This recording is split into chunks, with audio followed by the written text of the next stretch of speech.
সকাল সকাল জয়চণ্ডী পাহাড়ের উপরে ওঠার জন্য ভিড় দর্শনার্থীদের, অনেক দূর দূর থেকে এসেছেন সবাই। পিকনিক করতেছি আর ঝালমুড়ি ফুচকা পুরো একদম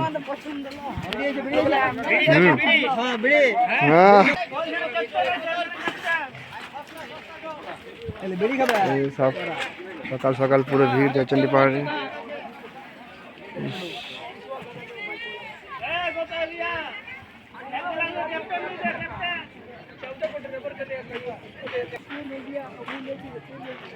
কয়েকদিন পর যে জয়চণ্ডী পাহাড়ে পর্যটন কেন্দ্রের যে উৎসব লাগে তো সেটা স্টার্ট হয়ে যাবে। তো এই জন্য তো বছর প্যান্ডেল স্টার্ট হয়ে গেছে অলরেডি। সকাল 10টা 9:30-র মধ্যে এই এত ভিড়, তারপরে বুঝতে পারছেন যে এর পরে কত ভিড় হবে। তো যারা আসছেন অবশ্যই এই শীতের মরশুমে জয়চণ্ডী পাহাড় ঘুরে যান।